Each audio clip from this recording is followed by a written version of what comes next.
vez más a esta serie de videos que estamos haciendo yo y el licenciado en estudios sociológicos y culturales Yuri, que se trata sobre la ideología de género.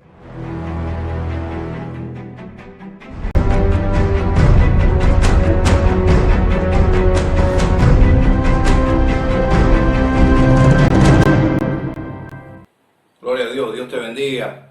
Gracias, mi hermano Lidel, qué bueno estar aquí nuevamente para seguir debatiendo acerca de algo que está influyendo sobre el mundo entero y se llama ideología de género. Podemos nosotros empezar con una frase de Marcus Garvey que dice así: las personas sin conocimientos de su pasado, su origen y su cultura son como un árbol sin raíces. Cuando nosotros podemos interpretar esta frase de Garvey y empieza hablando de pasado, origen y cultura, y dice que son como árboles sin raíces, vemos que las raíces de los árboles es lo que le da sostén, las raíces es lo que le da alimento, las raíces es lo que hace que prospere y crezca el árbol. Entonces, al no tener raíces, muere. Entonces, las personas sin conocimiento de su pasado, de su origen y su cultura, mueren. ¿Por qué podemos decir esto? Porque ya estuvimos analizando en programas anteriores, mi hermano Elidel, diferentes temas con respecto a la ideología de género y su influencia sobre cada aspecto de la vida del ser humano en esta sociedad, y hoy toca el aspecto cultura. La realidad es que la cultura nos enriquece a todos y existe una gran diferencia y diversidad cultural en todo el mundo, y cada región cuenta con su propia cultura, y eso nos hace a unos más y a otros menos. No podemos pretender que somos iguales y culturalmente tampoco lo somos, pero eso enriquece y trae gran beneficio a la humanidad. Por lo que nosotros podemos decir que cultura, mirándolo de dos puntos de vista, se llama cultura a las personas que tienen un excelente gusto por las artes y la humanidad, y un conocimiento amplio en general. Alguien que tiene mucho conocimiento, por lo general se le dice que tiene una cultura amplia. Pero también cultura se le llama a los saberes, a las creencias, al lenguaje, a la conducta de un grupo social que está delimitando en cierta parte y en cierto lugar. Así que cultura es el conjunto de rasgos distintivos espirituales, materiales, intelectuales y afectivos que caracterizan una sociedad o un grupo social. Y esto abarca las artes, la literatura, el modo de vivir, la interrelación, la religión, los sistemas de valores, las tradiciones, las creencias, todo ahí abarca la cultura.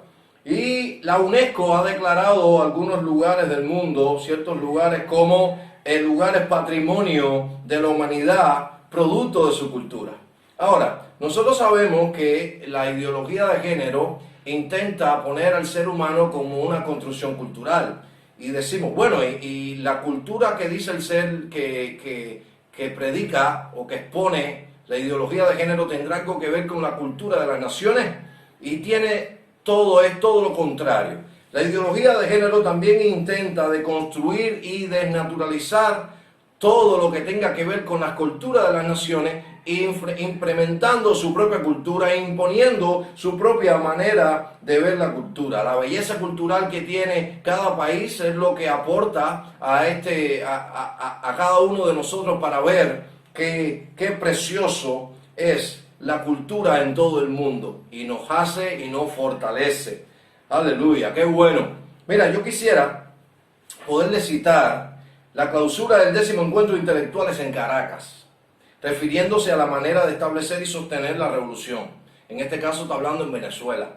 Dice: la batalla se logra si usamos todos los medios posibles, todas las herramientas posibles, discursos, organización, libros, televisión, novelas, chistes, bromas, teatros, dibujos, todos los medios posibles de expresión del arte y del espíritu humano para transformar los esquemas más profundos del orden ético y del orden lógico con que las personas simples y sencillas organizan su vida, organizan su mundo.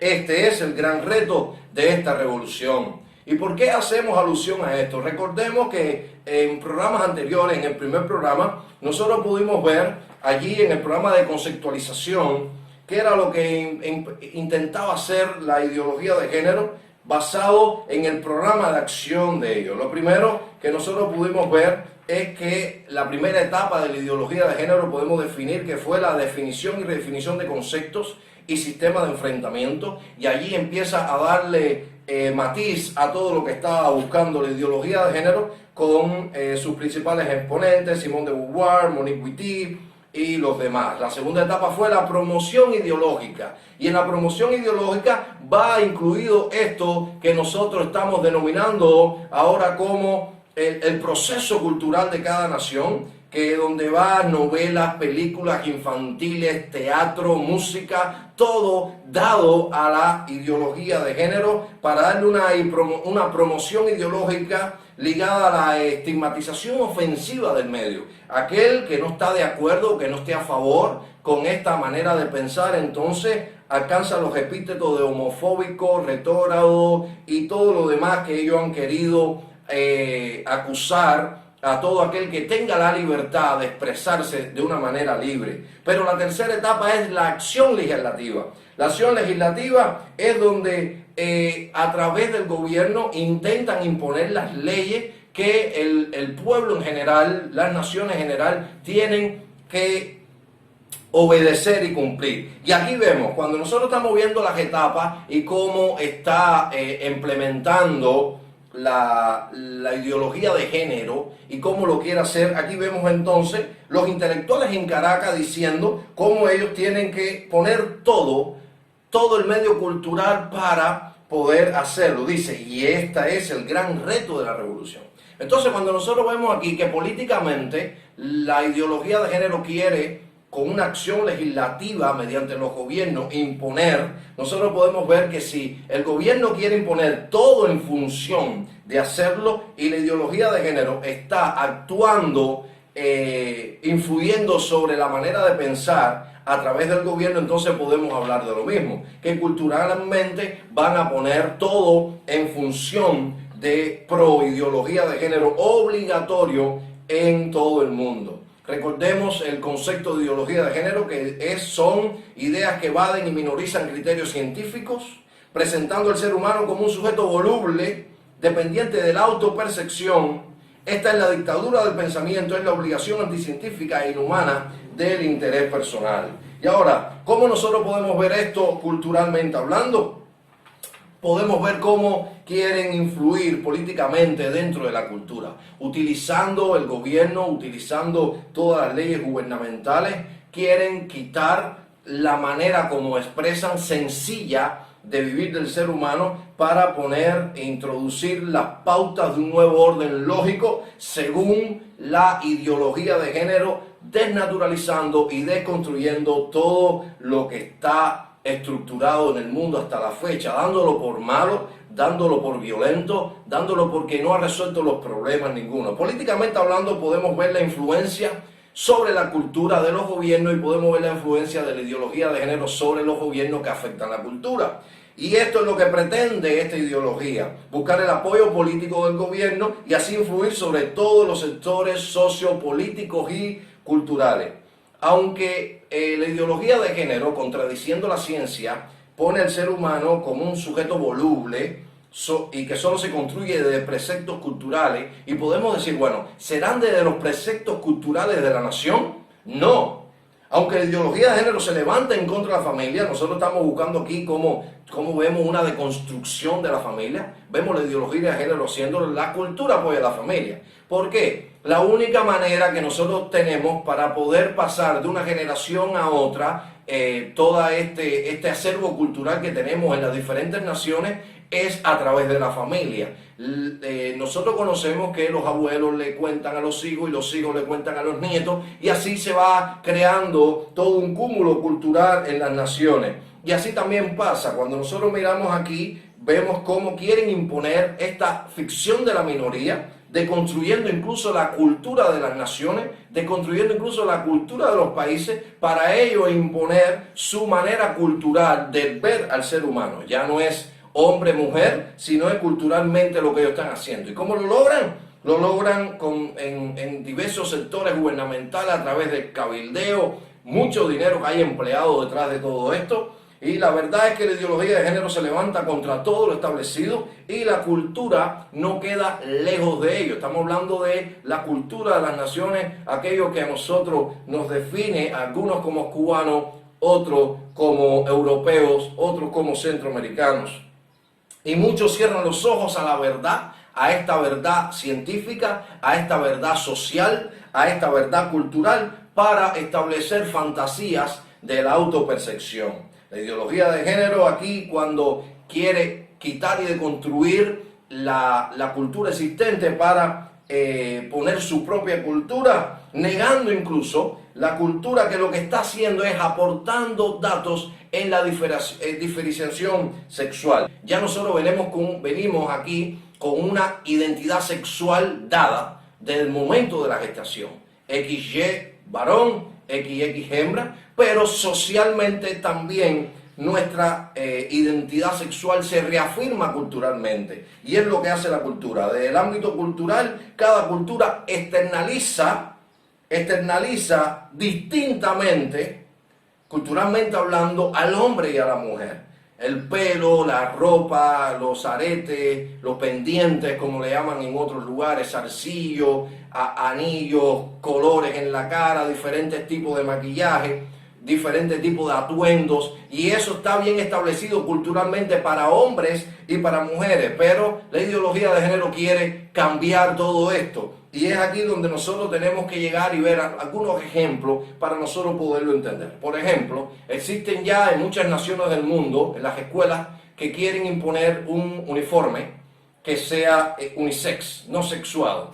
Las niñas y los niños usarán el mismo uniforme, y esto, según la ideología de género, va a provocar en un futuro que la violencia se acabe. Es decir, que empiezas a vestirte de igual todo el mundo y la violencia se acaba, quitando la identidad sexual, tanto cultural, que te pone la cultura, implementando esta que quiere imponer la ideología de género.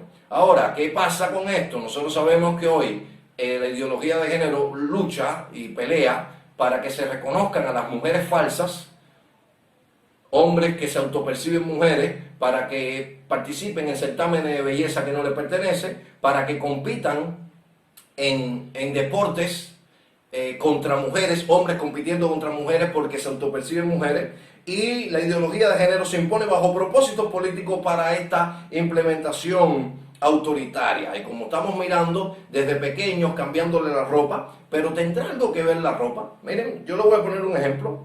Hay una sociedad, los escoceses, que la prenda tradicional de Escocia se llama cleat, y la mal llamada falda escocesa, término que a los hombres escoceses lo ofende mucho, porque este cleat hecho de lana, con un diseño bien específico, no es cualquier falda, se asocia a un determinado clan escocés, y sus colores guardan años de historia y de tradición en Escocia.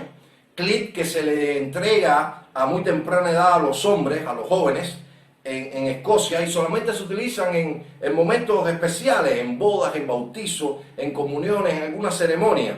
Y aquí podemos ver cómo la cultura influye dentro de la sociedad. En esta sociedad escocesa, a los hombres se le entrega vamos a llamarle falda para nosotros poderlo hacer, se llama cleat.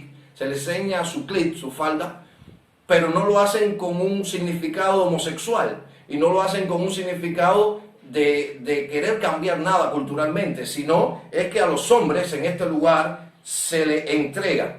Si yo fuera escocés, a mí me hubiesen entregado mi cleat y yo hubiese recibido mi cleat con mucho orgullo escocés, pero yo soy cubano. Es decir, que en Cuba los hombres no usamos esta falda escocesa. Aquí, a lo mejor como nosotros sabemos, allá en Escocia, es muy masculina y es reconocible para todo el mundo que un escocés hombre use esa falda. Sin embargo, en Cuba no es. Y la cultura nos identifica. La cultura en Escocia lo está identificando de una manera, y en Cuba a mí me está identificando en otra. Pero nosotros podemos ver que no solamente Escocia, existen muchas culturas a lo largo de la historia que tradicionalmente han usado atuendos como faldas y trajes tradicionales que el mundo entero reconoce como para hombres. Podemos hablar de la fustanela griega, de la chiripá de los gauchos del cono del sur, el tepenú tongano, la chilala marroquí, el anaco de los guambianos en Colombia y un conjunto variado de sotanas y hábitos utilizados en el clero de la mayoría de las religiones. Y eso no quiere decir que sea para identificar a las mujeres, aunque hayan sido atuendos parecidos a la falda. ¿Será acaso, una pregunta que puedo hacer, que las culturas serán más o menos machistas o más o menos violentas por usar estos atuendos aparentemente femeninos?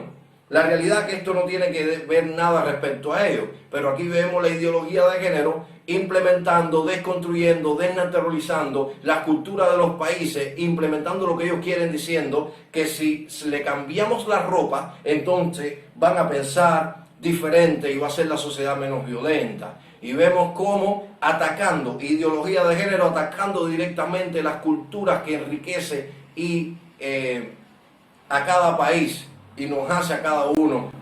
Culturalmente hablando, nosotros podemos mencionar algo que es de cada país en particular y que hay países que lo comparten y otros que es exclusivo solamente de ellos. Y voy a hablar del lenguaje. El lenguaje, cada país lo mantiene, cada país conserva su lenguaje y es una tradición cultural, el cual podemos decir que el lenguaje es un sistema de comunicación estructurado para el que existe un contexto de un uso y ciertos principios combinatorios formales, los cuales no son de manera impositiva, los cuales no son de manera impuesta ni transcurren en cortos periodos de tiempo. Los seres humanos desarrollan un lenguaje complejo que se expresa en secuencias sonoras y signos gráficos. Existe el lenguaje corporal, existe el habla, existe también el lenguaje escritural, y todo eso podemos llevarlo ahí, y esto conforma algo que también añade mucho y enriquece a la cultura de cada país.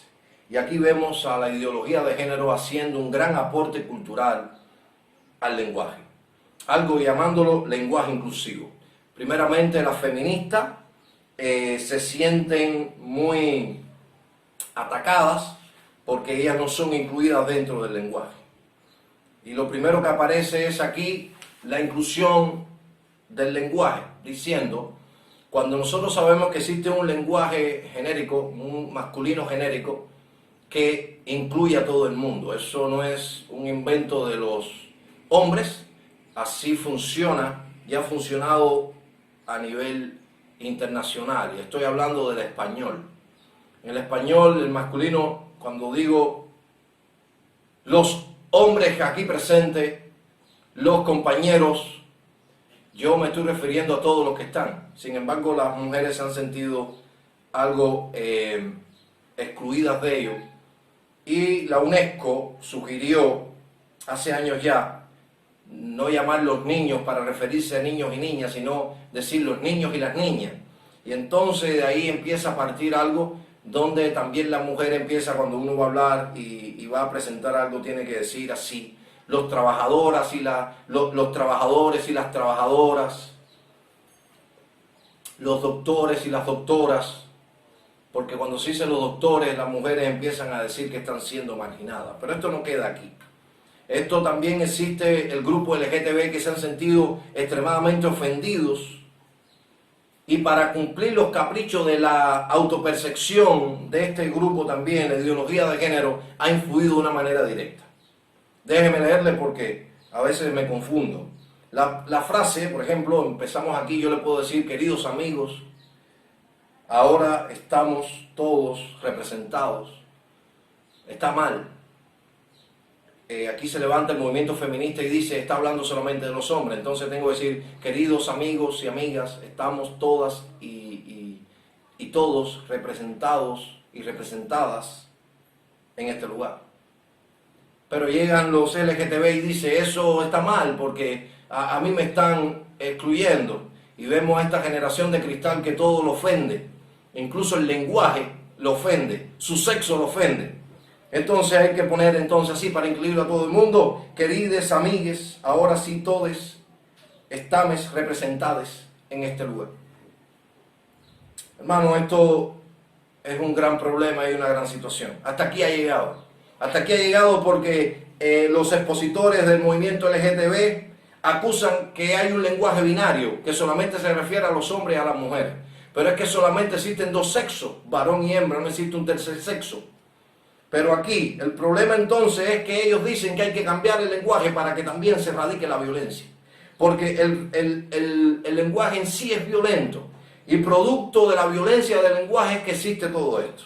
Entonces, la esquizofrenia de la minoría, mira, la esquizofrenia de la minoría, hay que hacerle caso porque se sienten tan ofendidos que incluso hay que cambiar todo un lenguaje, toda una estructura que ha llevado siglos a la humanidad establecerla. Esto no se estableció en un día. Podemos ver que las minorías, usando conceptos vacíos y anticientíficos, quieren distorsionar incluso el idioma, aludiendo que no se sienten representados en el lenguaje, que se sienten ellos violentados. Aquí nosotros podemos ver esto. La ideología de género se proyecta de una manera violenta, también se proyecta de una manera deconstructiva y desnaturalizada contra el lenguaje, algo que define la cultura de los países. También, culturalmente hablando, sigue atacando la cultura, la ideología de género, implementando la propia cultura pro ideología de género.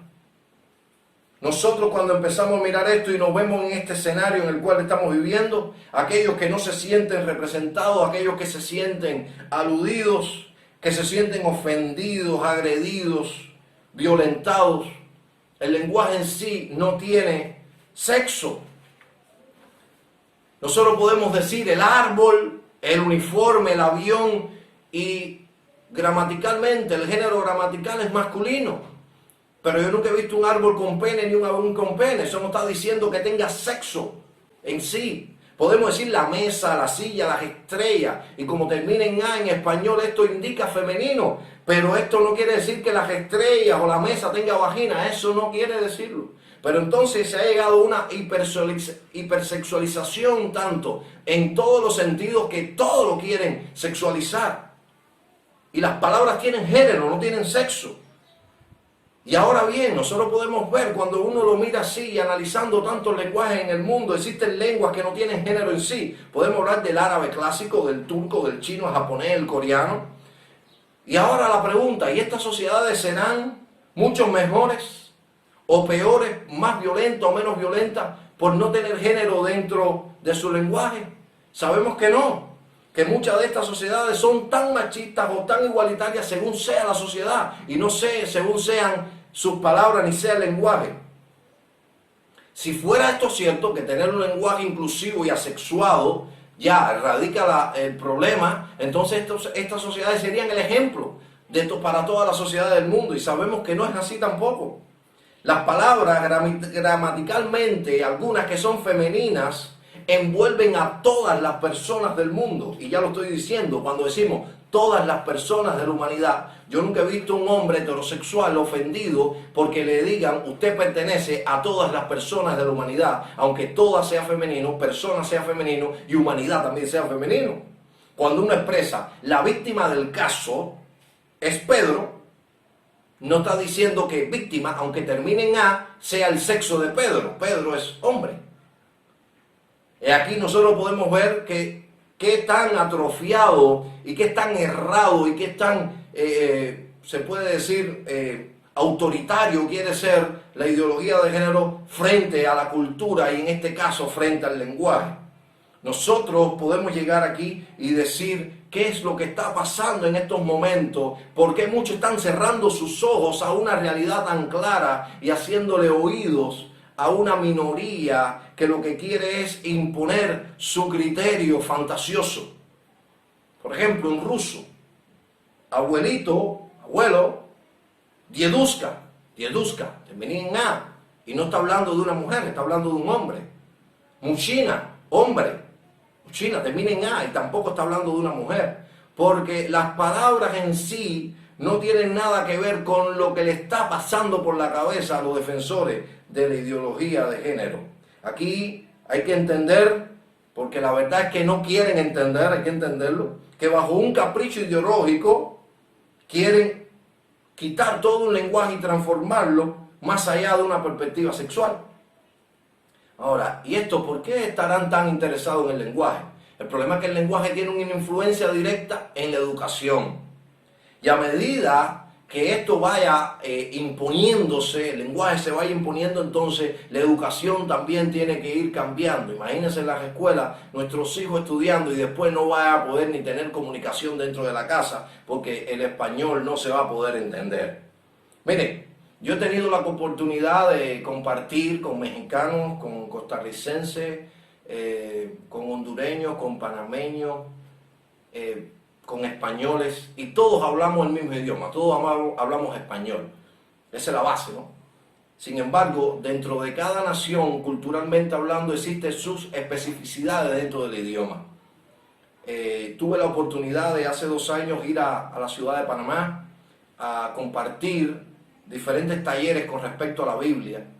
Y allí yo recuerdo que cuando yo empezaba las conferencias, lo primero que aclaraba era un asunto con respecto al idioma. Le decía, hermanos, discúlpenme si utilizo una palabra que para ustedes pueda resultar ofensiva, porque para mí no lo es. En Cuba, esa palabra que yo pudiera decir no es ofensiva, pero a lo mejor en otro país, aunque se hable el mismo idioma, sí lo es. Y nosotros lo sabemos, que hay palabras que en un lugar significan una cosa y en otro otra, porque las palabras en sí no son violentas. Las palabras en sí no son ofensivas. Violentos son los seres humanos. Violentas son las personas. Ofensivas son las personas. Las palabras solamente responden a una conducta social del ser humano, a una conducta cultural del ser humano. No son ofensivas. El lenguaje no define. Lo que define es el corazón de las personas, en el cual hay que trabajar y nadie lo quiere ver. Yo como cubano puedo decir una frase que la voy a decir ahora, y un cubano nacido en Cuba, aquí, radicado, me va a entender. Y esta frase dice así: yo voy a coger el chivo y voy tumba Antonio Pargao. Si un argentino me escucha ahora, posiblemente no sepa ni lo que estoy diciendo, pero un cubano que le diga yo voy a coger el chivo y voy tumba Antonio Pargao, va a entender claramente que voy a coger la bicicleta y me voy para mi casa. Es decir, que esta frase nos pertenece a nosotros, a los cubanos, como también habrá algunas frases en otros países, como dicen en México, el mero mero. Eso en Cuba no se utiliza. En Cuba existe un programa humorístico, para ponerle un ejemplo, que se llama Vivir del Cuento. Y uno de sus personajes introdujo dentro del acervo lingüístico-cultural de la población una palabra que no está avalada ni en ningún diccionario en Cuba, ni está avalada tampoco por la Real Academia del Idioma. Sin embargo, en Cuba todo el mundo la conoce, y es apululu. Apululu, el significado que tiene es obtener algo con facilidad y bastante. Sí, que yo, si me dicen, ¿tú tienes dinero? Y yo digo, yo tengo dinero, apululu.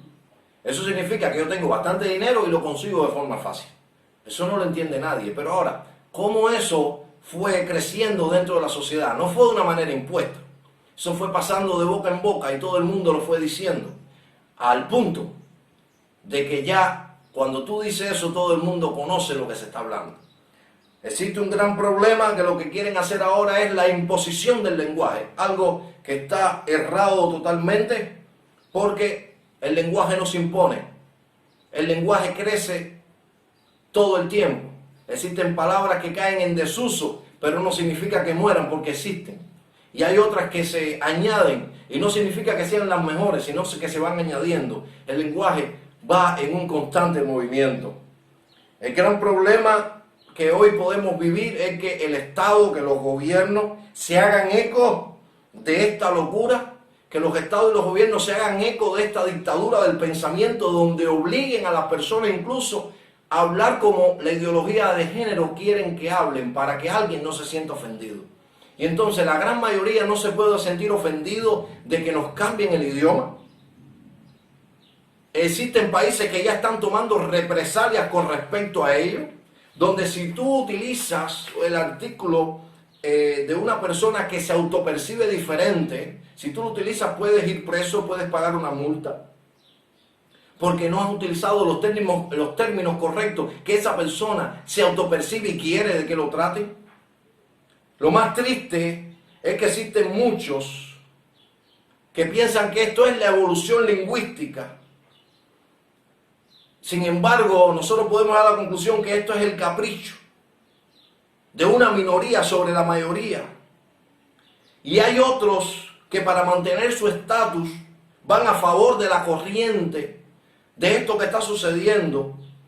Y hay otros que para verse, ¿cómo se dice? Para verse bien, para verse cool, para verse en talla. Mira cuánto podemos nosotros hablar lingüísticamente, culturalmente.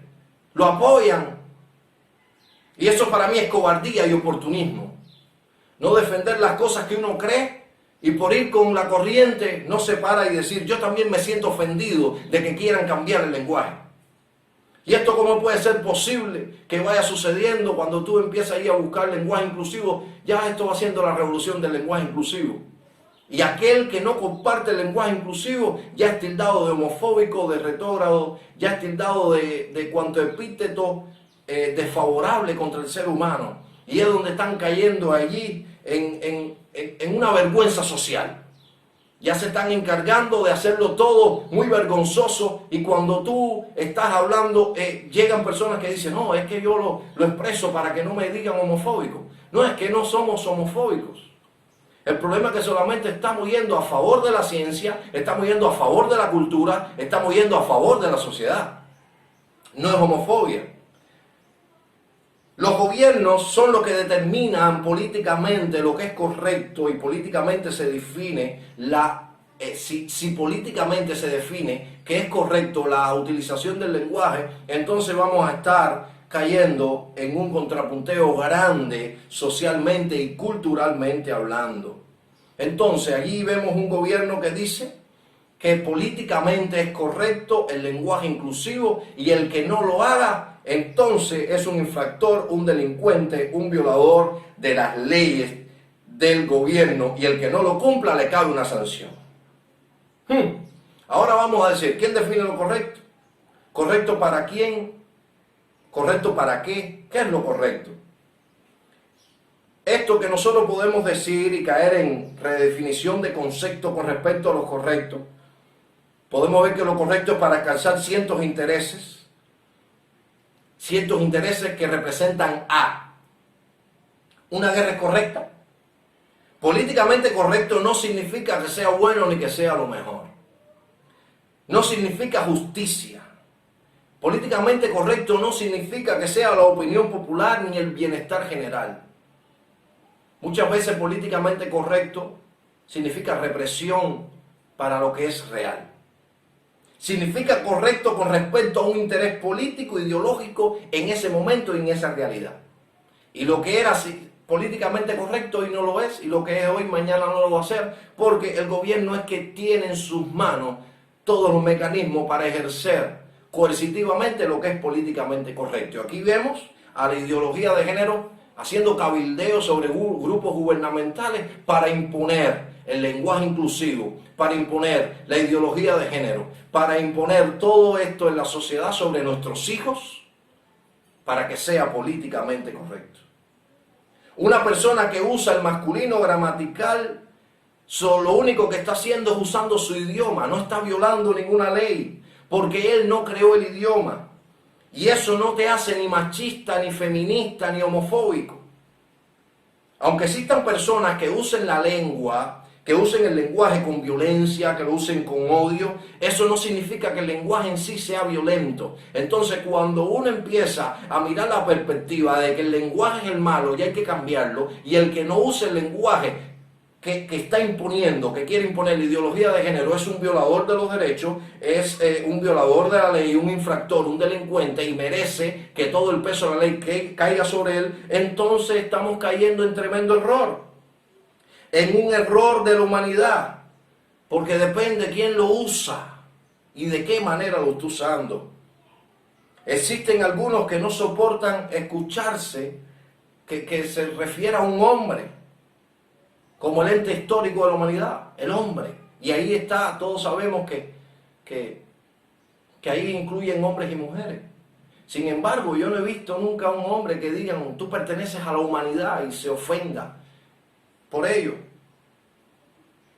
Y aquí vemos la hipersensibilidad de algunas personas que hay que escuchar.